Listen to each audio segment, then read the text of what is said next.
अस्सलामुअलैकुम, मेरा नाम है रईस काजी और वेलकम करता हूँ मैं आपको अपने इस प्लेटफॉर्म पे। आज की वीडियो शुरू करने से पहले आप लोगों से ये कहना चाह रहा हूँ कि फाइनली मेरा कुबरनेट्स ख़त्म हो चुका है। ठीक है, कुबरनेट्स के अंदर जितनी भी इम्पोर्टेंट चीज़ें थी वो मैं सारी कवर करवा चुका हूँ और today finally I am going to start Terraform. Terraform क्या होता है? Terraform infrastructure as a code के लिए यूज़ होता है। अब ये क्या होता है? इसको स्टार्ट करने से पहले एक छोटी सी एक बिजनेस की कंपनी की हायरार्की को डिस्कस करते हैं। सबसे पहले अगर आपने देखा हो कि कंपनी किस तरह काम करती है, सबसे पहले कंपनी का क्या स्ट्रक्चर होता है, क्या ढांचा होता है। सबसे पहले कंपनी किसी बिजनेस के ऊपर रिलाई करती है। बिजनेस होता है तभी आपको एम्प्लॉयज़ को सैलरीज मिलती हैं, तभी आपके एक्सपेंस मीट होते हैं, तभी कंपनी एक रन कर रही होती है, चल रही होती है।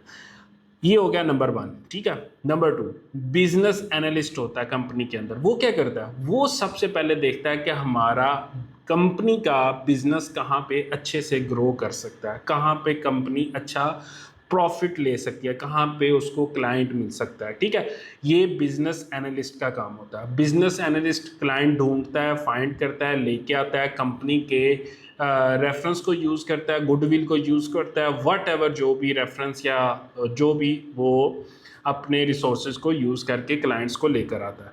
ठीक होगा, ये काम होता है बिजनेस एनालिस्ट का एक कंपनी के अंदर। बिजनेस एनालिस्ट जब क्लाइंट ले आता है तो वो क्या बात करता है? अपने कंपनी की टेक्निकल टीम से बात करता है। ठीक है, टेक्निकल टीम से बात करता है, टीम लीड से बात करता है, कहता है यार इस तरह का हमें प्रोजेक्ट मिला है, हमें ये प्रोडक्ट बनानी है, मुझे ये बना के दो। ठीक है, वो क्या करता है? टेक्निकल टीम का बंदा क्या करता है? वो प्रोक्योरमेंट करता है, मार्केट जाता है या हायरिंग करता है, सिस्टम मंगवाता है, बिल्डिंग ऑक्यूपाई करता है, जो भी उसकी ड्यूटीज़ होती हैं उसके अंदर वो टीम बिल्डअप करता है। बेसिकली वो टीम बिल्डअप करता है। ठीक है, उस प्रोडक्ट के लिए उसके अंदर कौन लोग आ सकते हैं?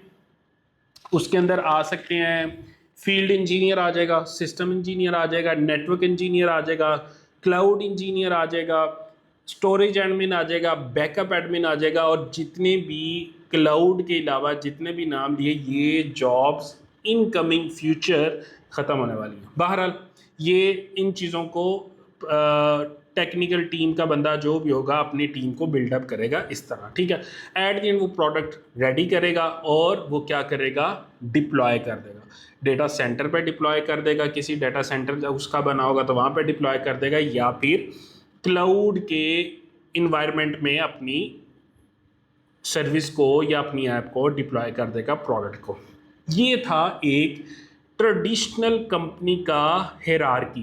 ट्रेडिशनल कंपनी की हेरारकी थी कि किस तरह काम करती है। मैं आपको कंपनी का बता रहा हूँ, सॉफ्टवेयर हाउसेस का। ठीक है, अब इसके अंदर ये ट्रेडिशनल था तो इसके अंदर क्या गलतियां हो सकती हैं या क्या चीज़ें हो सकती हैं उसमें? नंबर वन, स्लो डिप्लॉयमेंट हो सकती है। ठीक है, इतनी हायरिंग करना, ये सारा कुछ करना, स्लो डिप्लॉयमेंट भी हो सकती है, काम की रिपीटिशन ज़्यादा हो सकती है। नंबर टू, एक्सपेंसिव हो सकता है। एक्सपेंसिव हो सकता है, इतने लोगों की टीम बिल्डअप करना, जो कि आपको मैंने अभी नाम लिए हैं, इतने लोगों को हायर करना, इनकी टीम को बिल्डअप करना एक्सपेंसिव है। उसके बाद ऑटोमेशन का काम आप कम से कम कर सकेंगे, ज़्यादा नहीं कर सकेंगे। ठीक है, और आपको एक ही टास्क हो सकता है मल्टीपल टाइम्स करना पड़े। ठीक है, ये ट्रेडिशनल था। उसके अंदर ह्यूमन एरर के चांसेस ज़्यादा हैं क्योंकि रिसोर्सेज ही ज़्यादातर ह्यूमन है, वही काम करके देने वाले हैं, तो ह्यूमन एरर ज़्यादा होने के चांसेस होते हैं। चांसेस नहीं होते, होते ही ज़्यादा। अब इसके अंदर वेस्टेड रिसोर्सेज होते हैं। अब फील्ड इंजीनियर है, वो सर्वे करके आ गया, अगले प्रोजेक्ट का भी वो प्रोडक्ट बना रही है टीम, एप्लीकेशन की टीम, उस फील्ड इंजीनियर जो भी इंफॉर्मेशन लेके आया उसके ऊपर वो एप्लीकेशन की टीम काम कर रही है, तो फील्ड इंजीनियर जो है वेले बैठे हैं, काम ही कोई नहीं कर रहे। तो ये क्या हो गया? वेस्टेज ऑफ रिसोर्सेज हो गया।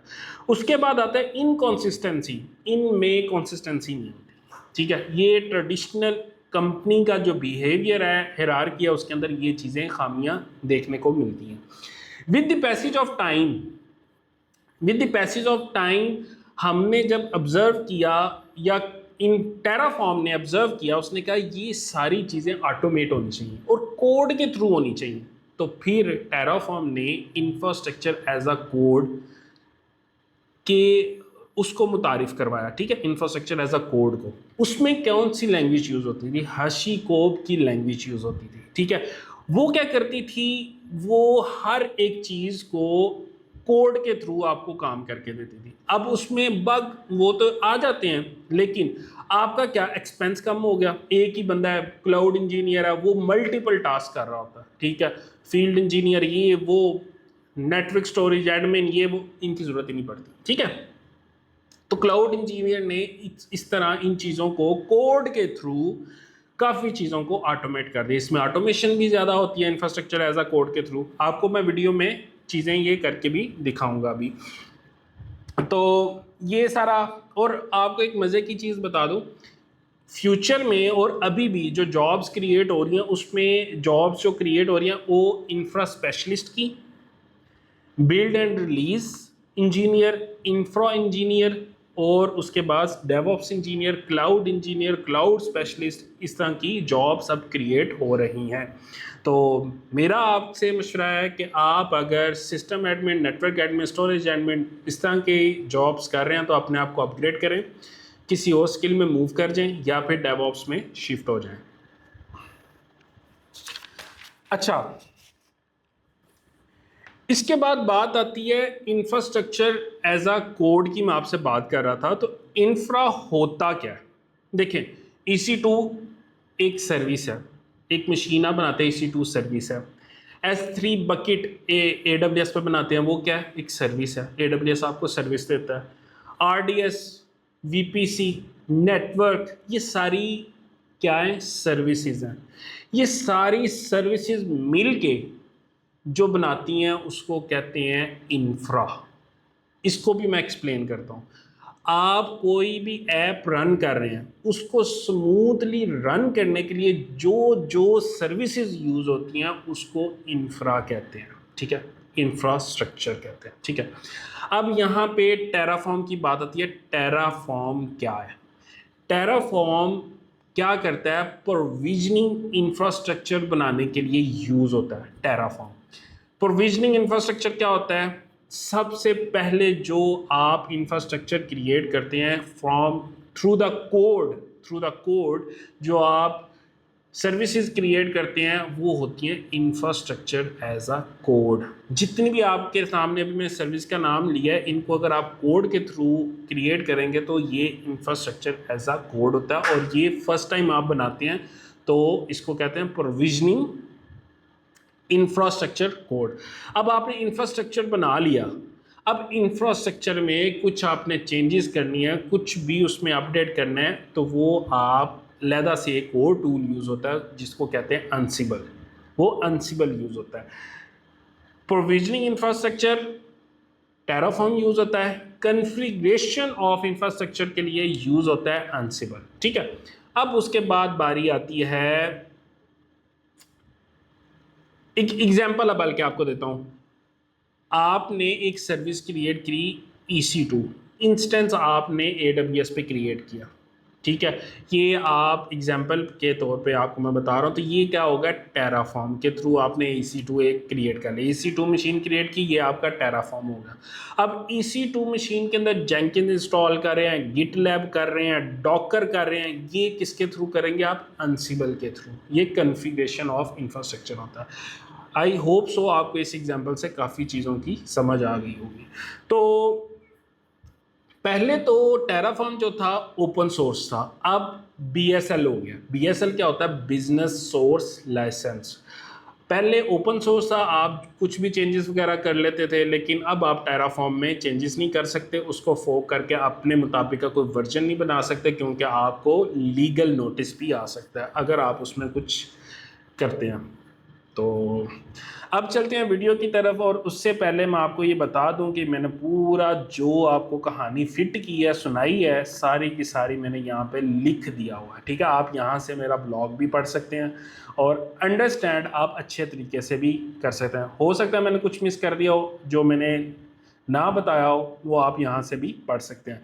तो अब आज के दिन में मैं आपको इंफ्रास्ट्रक्चर एज अ कोड के लिए जो टेराफॉर्म है उसका इन्वायरमेंट क्रिएट करना सिखाऊंगा कि आप उसको किस तरह अपनी यूबंटू की मशीन पे इंस्टॉल कर सकते हैं। नंबर 1, आपने AWS पे लॉगिन कर लेना है। ठीक है, इंस्टेंस पे जाना है, लॉन्च इंस्टेंस पे जाना है। इंस्टेंस आपने क्रिएट करने के लिए यहाँ पे टेराफॉर्म सर्वर 45 कर दें, वट एवर जो भी आप देना चाहें। ठीक है, उसके बाद आप इमेज पकड़ लें, कौन सी, यूबंटू की इमेज।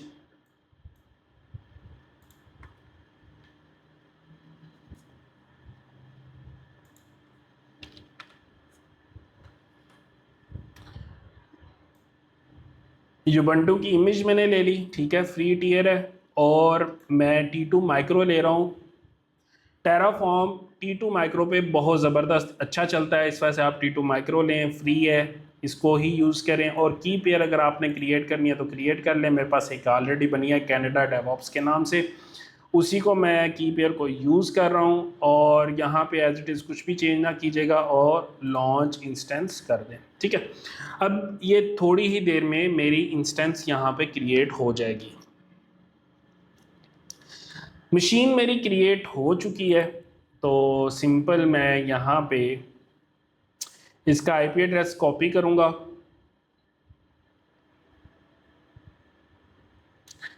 आईपी एड्रेस यहाँ पे कॉपी करने के बाद पुटी में जाऊँगा, यहाँ पे पेस्ट कर दूँगा और SSH authentication credential browse private key DevOps Canada open. और यहाँ पे मेरे से पूछेगा लॉगिन किस मशीन से कर रहा हूँ, एक्सेप्ट करूँगा और यहाँ पे मैं यूबंटू कर दूँगा, यूबंटू। ठीक है, इसको थोड़ा सा अपीयरेंस को बेहतर कर लेते हैं।